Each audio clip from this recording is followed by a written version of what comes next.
So I am here to share some information on Dave Ramsey's baby steps.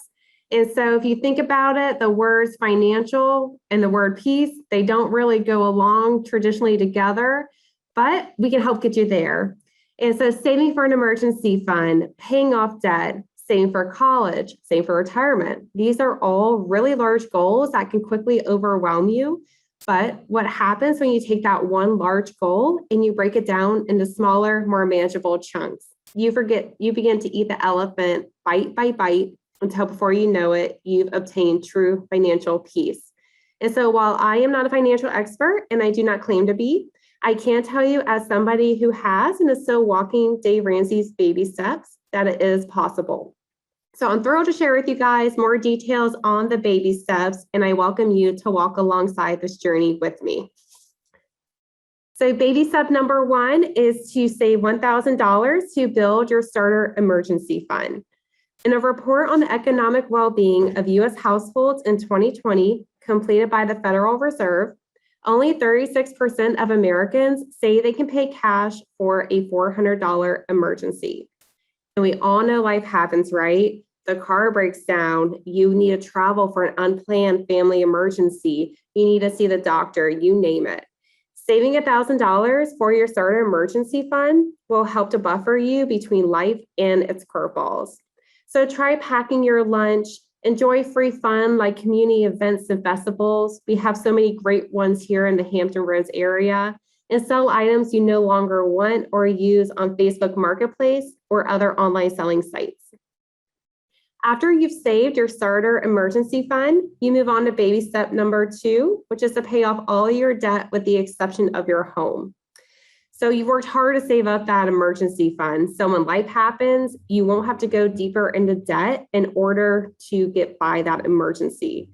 Baby step number two positions you to tackle your debt with a vengeance using the debt snowball method and attacking your debts from smallest to largest, regardless of interest rates, until all debts except for your home are paid off. And if you want to go ahead and take those money saving tips from baby step number one and throw those found dollars towards your debt, that's a perfect way to accomplish this. Also, you can crank up the heat a little bit by taking on a side hustle or a freelancing gig. There are lots of opportunities. Once you pay off all your debt, first, a huge congratulations, because I know from personal experience that can take a long time and a lot of determination to accomplish that goal. So baby step number three is to save 3 to 6 months of expenses to build a fully funded emergency fund. So simply calculate the amount of money you would need to cover your living expenses in the event your regular income went away, and store this money in a money market account or someplace else where you can easily access it without any penalties in the event an emergency pops up. To help save towards this fully funded emergency fund, continue to practice the money saving habits you applied in steps 1 and 2 until you've reached the full amount of 3 to 6 months of expenses. Next, you move on to baby steps number 4, 5, and 6. And I say in that way because they're done at the same time together. And so baby step number 4 is to save 15% of your household income for retirement. So while retirement might seem far distant in the future, it'll arrive way before you know it. And the sooner you are able to invest your money, the more time your money has to work for you and to grow. So think of it this way, roughly every 7 years, your money typically doubles. So some areas you might want to look into to help aid in your retirement planning can include contributing to your employer's 401k program and up to that company match, because who doesn't love free money? And also consider partnering with an investment professional. Baby step number 5 is to save for your kids' college. So if you do not have kids, you can skip ahead.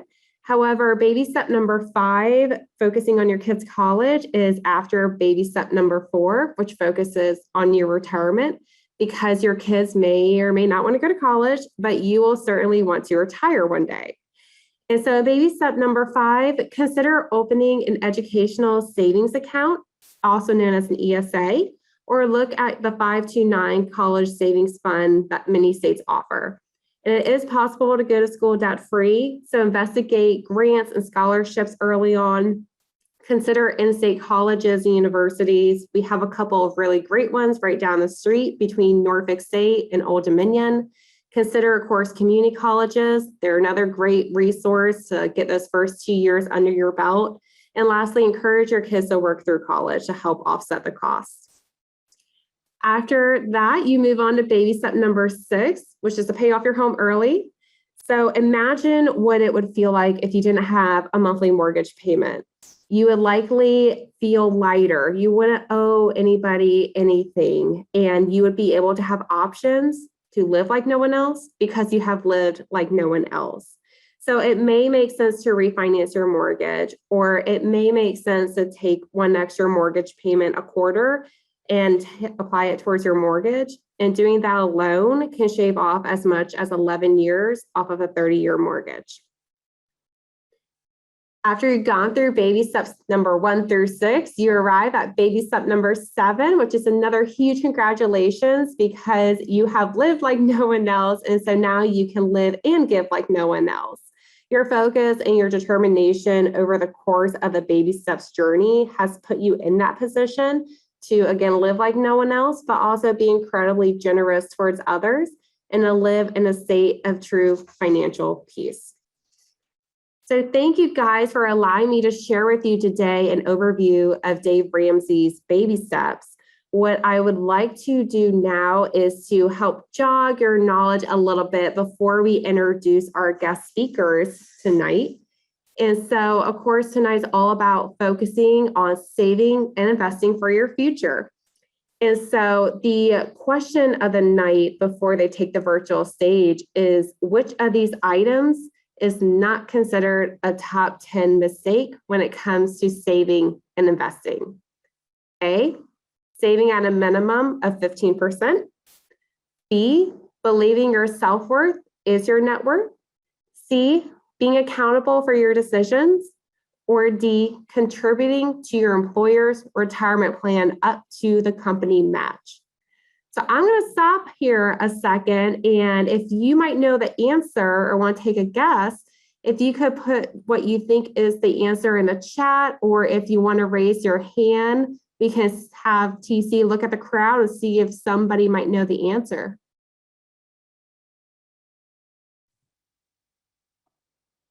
We have any takers, TC?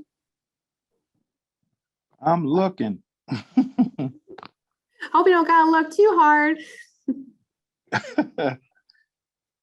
I see some things happening in the chat there. I can't see it though.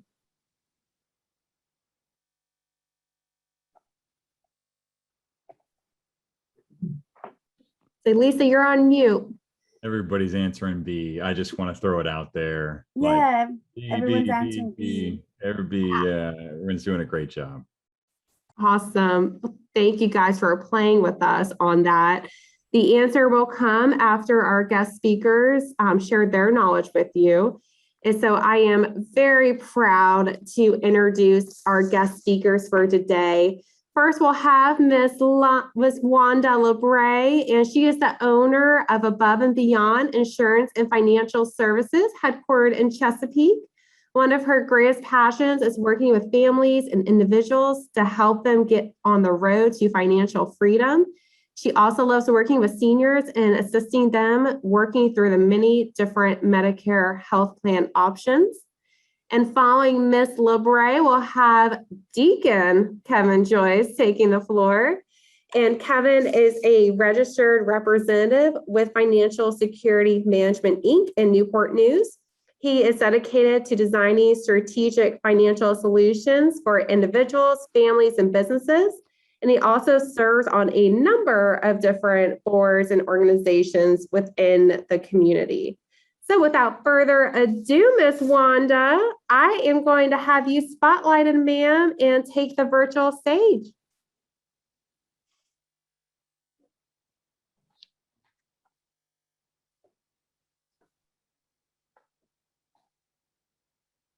Looks like you froze there, Wanda. If you want to unmute yourself, please. Am I on the stage? I'm spotlighted. Yes, ma'am, for all to see, so don't be shy. Hi, Gethsemane family.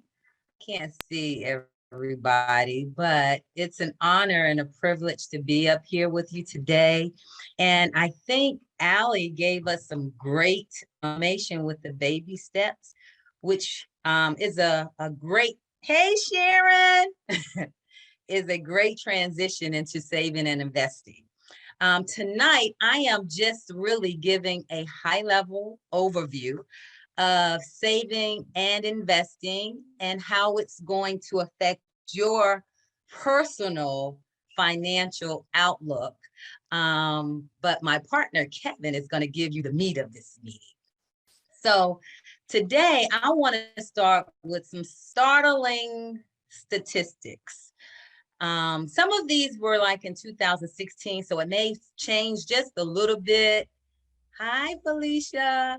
But these things startled me, and it has helped provoke my thinking and how I look at my money and what I do with my money.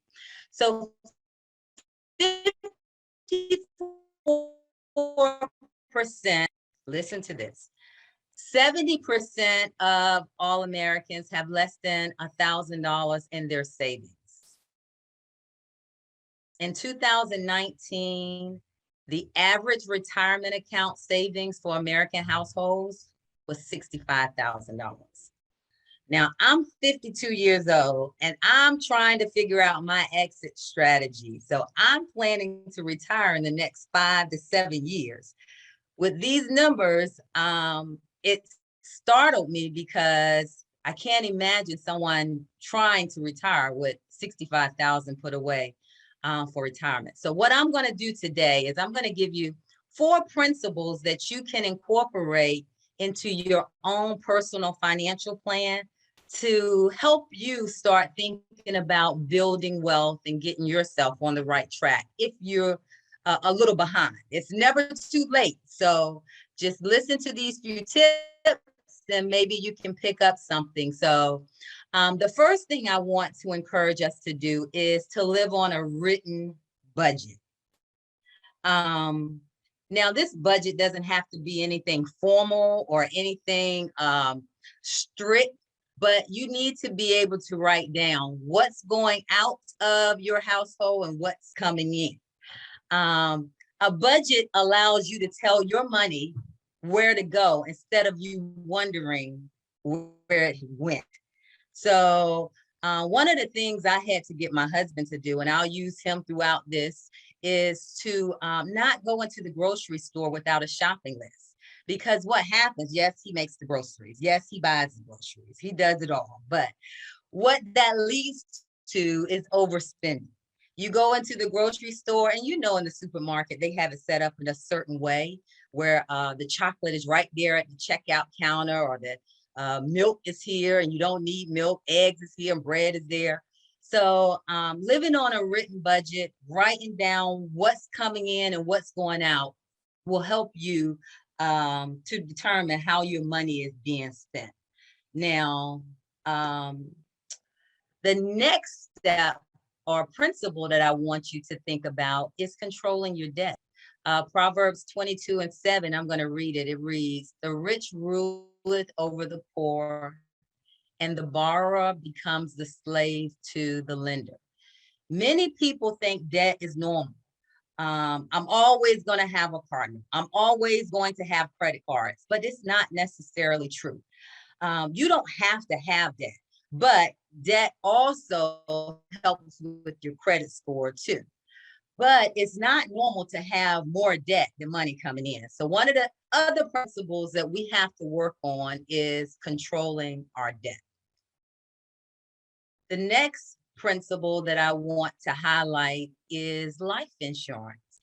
Life insurance is critical. Life insurance protects your income and your family in the event that something happens to you or your spouse prematurely. Life insurance is not just, well, I'm not even going to get into that detail, but life insurance will protect you and give you the income that you're losing in the event that something happens to you or your spouse. Many of you know that I lost my first husband in 2005. He was 45 and I was 37 at the time. A challenging moment in my life, but life insurance is kind of what helped get me back on track financially because I lost his income. It also allowed me to give him a proper burial. Life insurance is very, very important. And it allowed me to start over again, to build a new life financially without his income. So life insurance should be critical in the event that something happens to you or your spouse. Because I said that wasn't supposed to happen to me. That's not going to happen to me. And I didn't expect it, but life insurance was a game changer for me and my son. And then another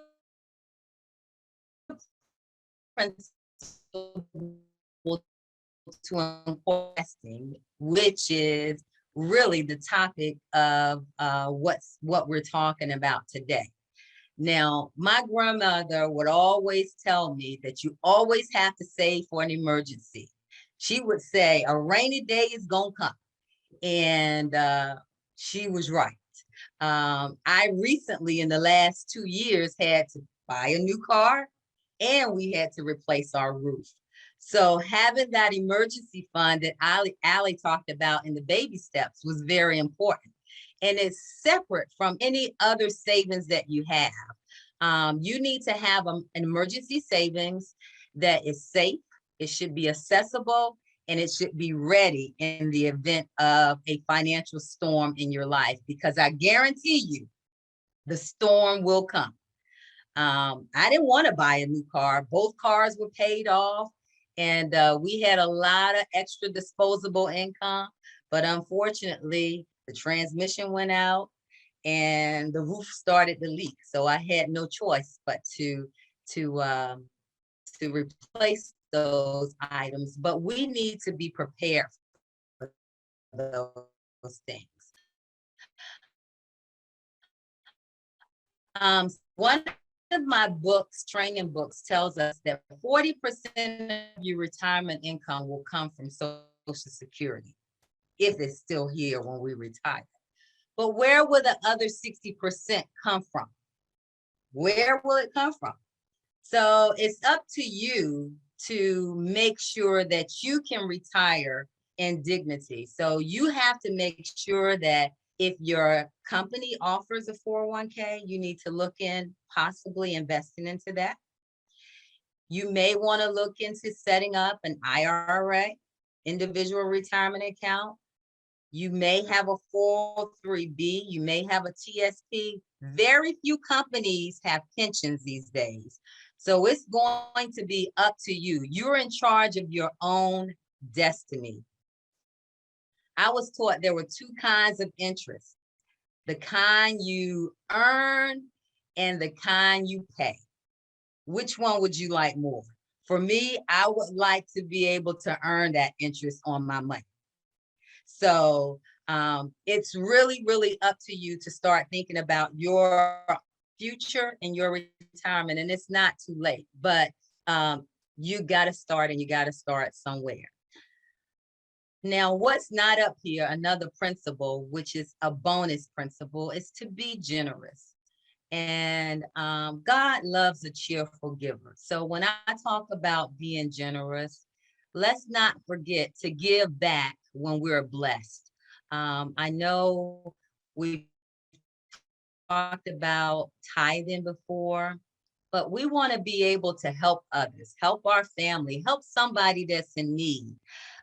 So I think another principle that you need to adhere to is being generous. Once you're a blessing, you're blessed to be a blessing. And so if you can incorporate all of these principles into your personal financial plan, I think that will probably take you a very, very long ways. Like I said, and as a professional, you probably also want to seek out help. I don't do my own financial planning. I seek out help so I can make sure that I'm on the right track. And so if you are in need of assistance and needing help, I think you should partner with some type of professional financial planner to get you on the right track. Let's go to the next slide. Thank you. So money is a tool. What are you going to do with it? You're going to hurt yourself, or are you going to make something good with it? This person in this picture is holding a money wrench. I have no clue what to do with a wrench. But when you think about your money, you think about a tool. You need to make sure that you know how and what to do with your money, because if you don't use it properly, you can hurt yourself. But if you do use it properly, you can make something beautiful out of it. So when you think about your money, let's not abuse it. Let's make sure that you're doing all the right things with it. Somebody asked me, do you want to be rich or do you want to look rich? I mean, of course, we want to do both, but I would much rather be rich than look rich. So let's use this money, this tool, in a healthy fashion. One of the things you need to think about is it's not about what you earn, but it's about how much you keep. So sometimes you think, I don't make enough money to start saving anything or putting anything away. But it's not so much about what you earn. You don't have to make six figures. But if you start with a small amount, you need to start putting something away. So, and that's called living within your means. That's what that's called. Secondly, you have to be intentional about saving and conscientious about spending. So it has to be when the money comes into your account by direct deposit, you automatically transfer it to your savings account. Or your retirement savings comes right out of your check even before you see it. So that comes out pre-tax. So that's called intentionality with saving. You have to be intentional about it if you want it to work for you. And last, you have to invest and plan for your future. Like I said before, sometimes you may need to seek out help. And that's what I've done. You may want to seek out help, but you have to be responsible for your own financial future. So what are you going to do with that tool? Are you going to hurt yourself? Or are you going to make something good with it? That's the question I'm asking you. And I think that if you really listen intently to my partner, Kevin, he's going to give you some great tips on planning for your future by saving and investing. So get ready, take notes, and let's get down to business. Back to you, Allie. Thank you guys for having me. Thanks, TC. Thank you so much, Wanda. You are a wealth, no pun intended, of information. And I don't know about y'all, but I wrote a couple of notes of pay yourself first. And secondly, it's not about how much you earn, but what you do about keeping it. So with those bullets, Kevin, I'm going to let you roll into and take the virtual stage, my friend. Thank you. It's just an honor to be here this evening. Allie, thank you. Everyone, thank you for being here this evening. I just feel blessed to be here with you guys. And Wanda, I do want to say to you, I'm sorry you lost your spouse. That's it's I lost my spouse in 2019 on Christmas Day, and it does change your life. And so I just wanted to stop for a second and just say that it's amazing to see you here today doing what you did just a few minutes ago. And it's just encouraging. So thank you.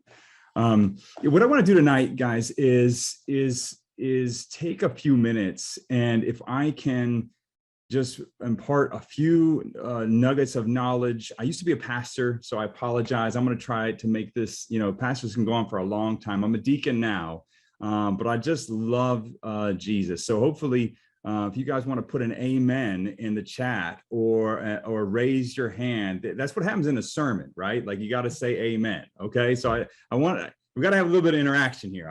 Oh, there it goes. All right. Some amens. That's what I'm talking about. So, and I do want you guys to ask questions. I mean, this thing would be no good, right? If I just sit here and talk and spout out. If you can give me some questions, it will get you some feedback, because that's what I'm looking forward to. So don't hesitate to write some questions in there as we're marching along. I am originally from Las Vegas, so what happens in Vegas doesn't always stay in Vegas. Just want you to know that. My dad was a business professor at UNLV. And I was reading balance sheet, income statements, and statement of cash flows. That's just fancy terms for business things, when I was like 12 years old. I went to the Naval Academy, was a pilot for a little while, then became a pastor. I have no ambitions to become a politician, just because it starts with a P. But pilot, pastor, politician, haha. Okay, so that all being said, I am a chartered financial consultant, chartered life underwriter, financial planner. That's about it. Let's start moving forward. If Ali, can you hit me with the first slide?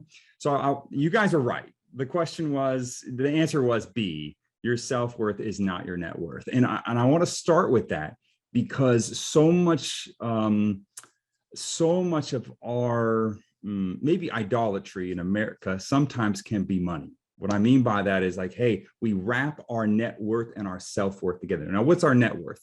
It's just a fancy term to say everything you own minus everything you owe. Right? So if you own $5 and you owe $2, your net worth would be $3. If you own a $100,000, I don't know, Mercedes or whatever you want to own, a $100,000 car, and you have no debt, then your net worth is $100,000. So over time, what you want is your net worth to go up, right? So that, as Wanda so eloquently said, Social Security is really only supposed to replace about a third of your income, or that's what it was designed to do. I don't know if we're all sold that. It is solvent for a while, like the estimates are saying 2033, and that will be updated and revised. So again, I just don't want you guys to worry about. So far, Social Security is solvent. I just want you to know that. So your self-worth is not your net worth. There are so many emotions, guys, that are with finances, right? Like I know, and you guys, you can put your hand up if you've ever knew you couldn't pay your bill, so you just didn't go to the mailbox. I mean, we hear stories about that all the time. And then there's sometimes where, hey, maybe we take it for granted that hey, we had a good week, and then we, like Wanda was saying, we go out and we spend because we got a little bit extra than we thought. So we just have to be, if we have the ordering right of life, Jesus here, God right here, and the rest of these things lower, I think we usually come with a better look. So texting, I just like memes. I'm sorry. Texting was always easy in my day. You had to work for it. You had to want it. You needed an S. You had to click that seven button 4 times. You guys remember the old cell phones where you actually had to click to get your text messages. So anyway, self-worth is not your net worth. Ali, if you could hit the next slide. Okay, your budget shows your values. I'm not going to belabor this point because I think Ali and Wanda elaborately talked about having a written budget. What I want to do is have you to think about 3 things. 1, a written budget, like Wanda was talking about. 2, having something that where it's at. I want you to and the reason why having a written budget is a big deal is because you can see it. You can see, hey, this is what I have, this is what I don't have. And the other thing is that it's being intentional. So if you do that on a computer, you do it on an Excel spreadsheet, if you do it on youneedabudget.com, everydollar.com, these are like software programs to help you manage your budget. Ultimately, it's knowing what's coming in and what's going out. That's the most important thing. Second, last item on this one. What I have found are that people are either cash abusers or debit card abusers. Some people like to swipe that card, and they think it's plastic funny money, right? And then some people, the minute they have cash, it's gone. What I want you to do is switch the 2 things. So if you don't believe that any money's on the bottom of that card, you keep swiping, then carry cash. right? But if you are the person that hands up all your money to your friends because they need a 20 spot, then switch to plastic. So that's just a practical means in terms of your budget, okay? Next slide, Allie. Oh, well, I've already gone. I'm gonna move through these things. Same thing, debit, cash, use. I already went through that. So emergency savings, we've already talked about that. The baby steps is $1,000. A lot of times people come to me and say, Kevin, I went online, I looked at the internet. What is it? What am I supposed to save towards? Well, really, it depends. If you own a business, you may need a year's worth of savings. If you are in the military, then you may not need as much because basically you have a pretty secure job. But the general rule is around 3 to 6 months worth of expenses. That is the general rule. But I love the baby steps, right? Because it can start you, because if I said, hey, my general expenses are $2,000 a month, and I said to you, hey, you need to save $6,000, that would feel overwhelming. That would feel overwhelming. So I think going towards that that point of saying, hey, 3 to 6 months worth of expenses is a really good goal. And I do love this one, millionaire, someone having little to no money. Yes, that's a millionaire. Yeah, somebody like Sharon, like millionaire. Okay, any questions so far on these? Some of these things are not too difficult to understand. What I think people get torn up on is that it's actually hard to do. It really is. It's not something we don't know, right? This is just, it's something that is just harder to actually put into practice. So I want to kind of mention it too, that we're trying, like, if you can set something and forget it and put it on autopilot, have something already automatically debited, automatically put into your account, those things are really important, because it's like you did the decision once, you pulled the lever, and you no longer have to kind of like deal with it again. So it's really, that's a really great way to do it. Allie, next slide. Okay, I'm going to stay off the life insurance. I do agree with Wanda. I mean, it's just huge to have the right insurance protection. I do like this meme, guys. Just saved a ton of money on my car insurance by switching to reverse and leaving the scene. That probably not the best advice, but it is funny. I do say that something I would want you to do, this is very important if you're aging. And again, I say that because, well, golly, now just everyone now, too, is if you're driving, you know, everyone's texting and driving these days, and there's all these fender benders. And there's something called a liability limits on your car insurance. Now, again, you guys have maybe already gone through this on somebody from somebody else from another thing, but I would just want to say, can you please check that? I cannot tell you how many times we'll get a call and say, hey, you know, I got a lawsuit or something like that. I owe this or owe that, because they didn't check the liability limits on their car insurance. So a lot of people are running around on their car with $50,000 of car insurance. And the lawsuit's going to be about $700,000. So what I want you to do is be able to look at your liability limits on your car insurance and match it to your net worth. Okay. And that's very important. What we're going to do is we're going to protect, ultimately, if you get in an accident. And that's what it's called, is an accident, right? Life happens. You hit someone from the back. A quick story was, there you go. Wanda said that as well. You can also think of something called an umbrella policy that you can put on top of the car insurance as well. So you can go on, they can do them in $1 million increments. And I say that like, whoa, that's a lot. But really, for about $160, you can put $1 million on top of your car insurance. And it's just simple stuff, but it just protects you guys. And we unfortunately live in a very litigious society. I love in scripture where it talks about us not suing one another as Christians, because you know what, we can work this stuff amongst ourselves, but it is like, we live in a litigious society. That is what it is. So I think it's very, very important if you can match your net worth to car insurance. There are other types of insurance. Wanda can talk to you about them, I'm sure, long-term care, all those different types of things, but they are there to protect you. We start with that kind of protection as a financial planner because it's great. I mean, Wanda and I are on the phone, or pardon me, Zoom here, and we both had a situation that happens to probably less than 1% of people. But if it happens, it's catastrophic. That's what insurance is for. So I do applaud wonderful for talking about that, and I think it's important. Any questions on that? I'll just wait for 2 seconds here. Okay, sounds good. If no questions, let's move forward, Allie. Okay, a will. That awkward moment between birth and death. We meet with a lot of people, and one things that I find interesting is that we all know that we're going to pass at some point in this life. And it's interesting to me that not many people have a will. And and I think it's because we don't want to think about death. But I think for the Christian, right, we can think about this in a redeemed fashion, and that like, hey, we're going to see Jesus face to face. And that should at some point get us excited. Hey, I mean, it's not only a thing of like, oh, this is going to be awful. I hope we get excited about seeing Jesus face to face. But what I realized is that if you don't have a will, sometimes the things that you're trying to leave to your family members, they can get into a fight. They can now not like each other. They can now sue one another. And so I do think it's important to be clear in a will or an estate plan or a trust. And there's a difference between a trust and a will. If you guys want to talk about that for a few minutes, we can, just for, again, general financial planning.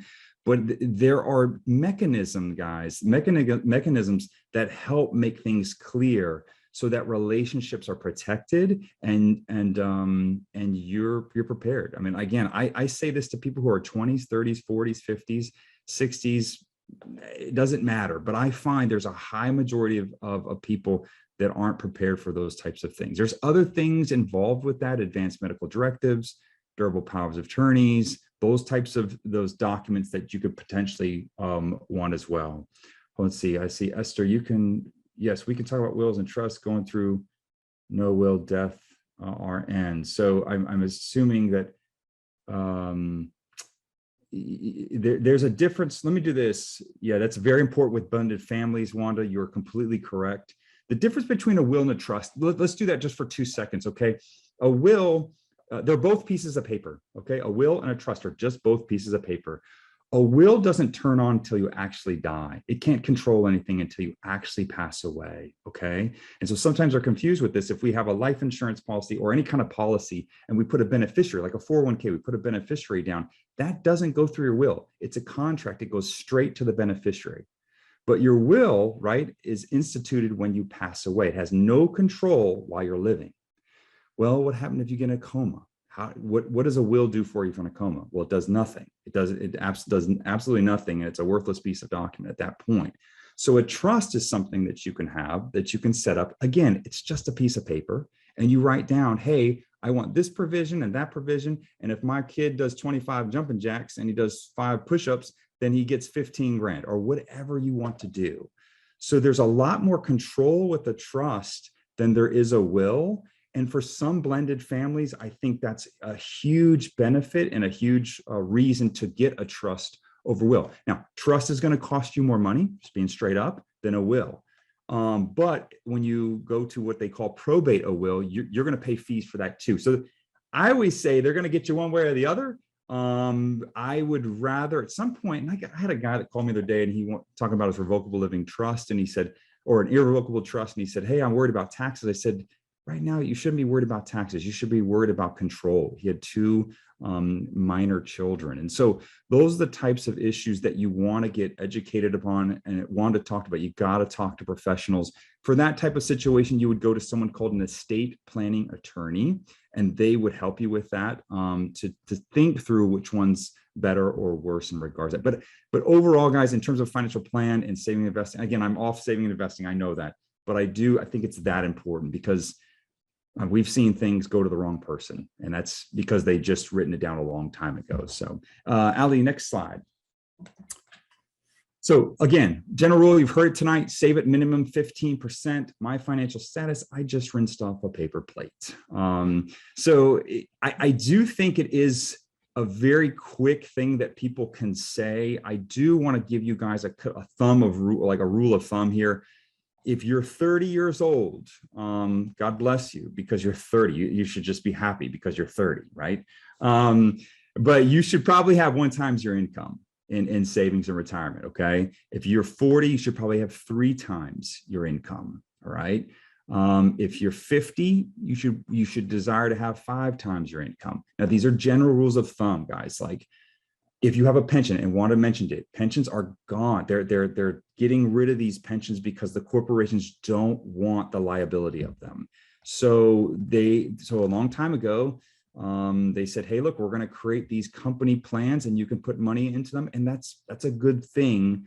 We just have to do that thing, because if we don't, it's true that we may not have as much as that we need in retirement. But I do, when I say those words, guys, I just want to emphasize that no matter where you're at, there is something that you can do to better your situation. There is always hope in each situation, because I just want to make sure to stress that. So if you start younger, it's easier to do this.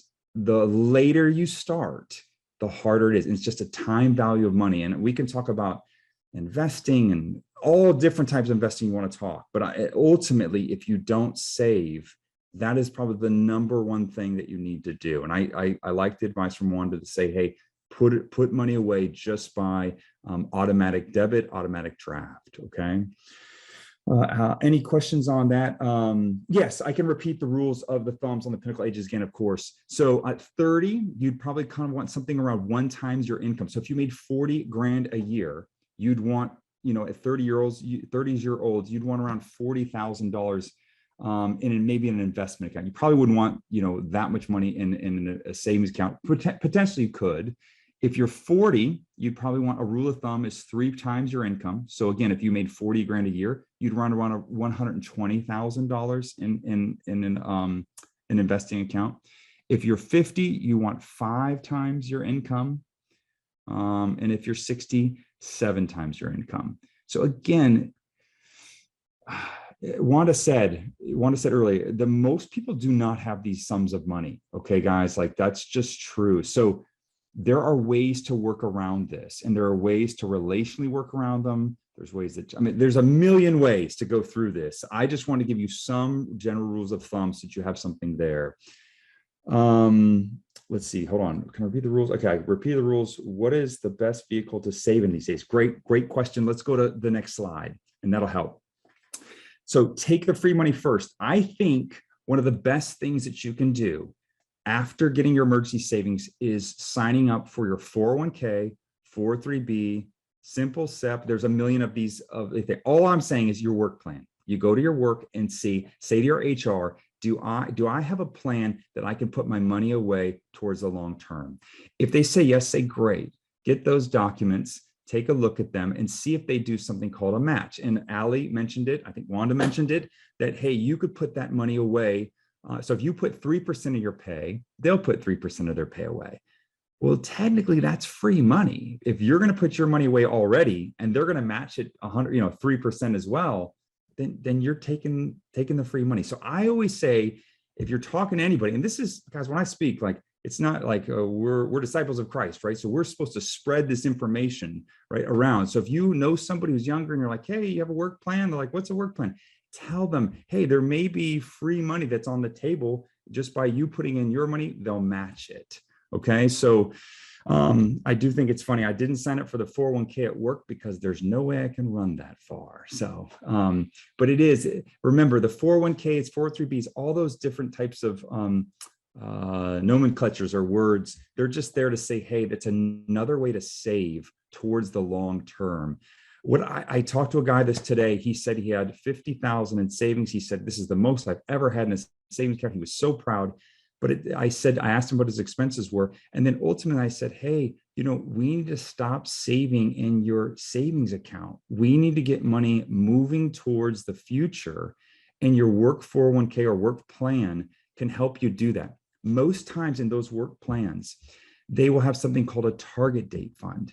So if you don't even elect an option to invest in, they will put you in an age appropriate, basically mutual fund. And so that will actually be managed towards your retirement date.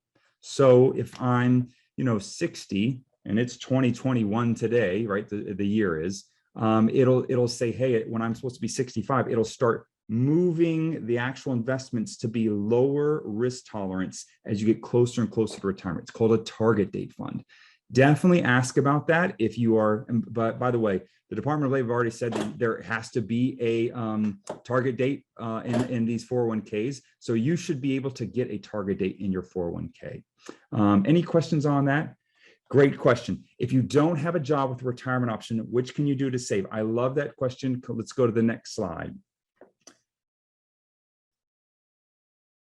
A Roth IRA. So if you don't have a work plan, what you can do is that you can go to lots of different places, Fidelity, Schwab. I mean, there's a million of these places that you can go to, or a professional, or to go to a financial professional like ourselves, where you can open up something called a personal Roth IRA. I'm gonna break this down real quick. Roth is just a senator's last name. That's all it is. That's it could have been Joyce IRA, but it's not. It's Roth IRA. But what that says is that the tax implications are simple. I've already made the money. I paid the taxes. I put up to $6,000 into this account if I'm under age 50, I believe, and I can have that grow tax-free over my lifetime. That's a big deal. So if I put $6,000 at age 25 in an account, and I never have to pay taxes again on that money until I, get into my retirement years, that's a lot of money growing tax-free. So for those that don't have a work plan, you could open up your own personal Roth IRA. The money has to come from earned income. So that's why I'm mentioning that. But it's a great way to invest after, again, your emergency savings, seeing if you have a match at work, up to the match, you want to do that to get the free money. But a Roth IRA is another investment vehicle that you can use. It's really just actually a tax code that's there to say, hey, look how much you can put into the account. What you put in, think of it like a coffee cup. That's the coffee cup. And then what you put into the cup is the actual investment. So you can put all sorts of investments in the actual coffee cup. But ultimately, if you do that over the long term, right, the hope is that you'll have what I always call kind of an apple tree, right? Like you have Social Security coming if you work. But ultimately, what we want to do is create an apple tree so that when you get older, you just sit there and the apples fall down and you can just eat them, right? So as you're, and you don't have to work any longer because the tree's working for you. So, so you have to be employed to put money in a Roth account, Jasmine asked. Yes, it has to be earned income. It has to be earned income. So the actual source of fund doesn't need to come from earned income, but you have to show earned income for that year, if that makes sense. So you have to, if you have a tax return, you're going to show, hey, you have to at least show that you made $5,000 or $6,000, right, for that year to put that money in. But it doesn't have to be that money, if that makes sense. But it's a powerful way to save. There's also something called a traditional IRA. I won't go into that. It's almost exactly like the Roth IRA. It's a personal account, and you're doing tax deferred money. So most of the work plans that you have, they have a Roth 401k. There's a million different ways to go this, and I'm not going to be able to go through all of them. But you can have both. I think somebody just asked, TC just asked, can you have both? You can. You can have your own. You can participate in your work plan and then open up your personal Roth IRA as well. And you can fund both. Now that's a lot of money, just to throw that out there. I think your 401k maximum, I think, is around $19,500. That's a lot. And then your personal Roth could be $6,000. So you could start to put a lot of money away. And if you are intentional and want to really get going on it, you can do some damage really quickly. Any other questions on a Roth IRA? Evan, we did miss one. It says, Jasmine asked, what type of account do you recommend for someone who's currently unemployed, but has money out aside to save? Okay, great. So currently unemployed, but has money to put away. That's a great question. I would probably say harder to put it. I would say that it would be harder to put it away in terms of a qualified plan, which means like a work plan, because you wouldn't have it because you're unemployed. But this is where you would go to what's called just a regular investment account, just a brokerage account. You don't, now you wouldn't get any tax privilege for that. You wouldn't get pre-tax or after tax, but you could still invest the monies over the long term and kind of pay taxes as you go. But I think that would be a situation that you really have to look at everything underneath the hood and say, hey, is this the right thing to do? So basically, yeah, great question though. I do think if it was the right situation, you would want to get that money working. And there's a lot of other vehicles to use, but I definitely wanted to say the work plan of the Roth IRA.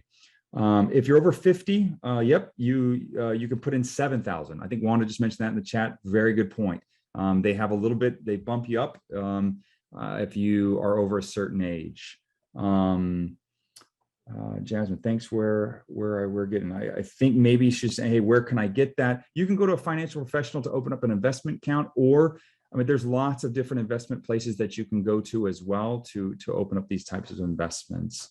Last point, because I know we're getting close on time. If you could switch the last slide, Allie, is accountability. Guys, I mean, at the end of the day, and I think we've all mentioned it, Allie, Wanda, everybody's mentioned it, to have somebody walk beside you. I think of it like climbing up Mount Everest. I would never climb that thing without a Sherpa, right? But most people don't die on the way up. They actually die on the way down. And so really, it's important to have accountability so that, hey, you're on target and on pace for the goals that you want to set. And I just say that ultimately, Christ has a plan for all of us. I mean, that's just true. I don't care if you have $0 to your name right now. He has a plan. And I just think it's walking in step with the Spirit that we get to experience that with him. So I will leave with this last meme. I have been putting a lot of thought into it, and I just don't think being an adult is going to work for me. So, all right, guys, any questions that has come up? I mean, we brought up some bigger concepts, and this is my email and phone number if you want to have any other further up phone calls just about specific questions in terms of privacy policy. But I really have enjoyed being with you guys tonight, and thanks for letting me blabber here for a little bit.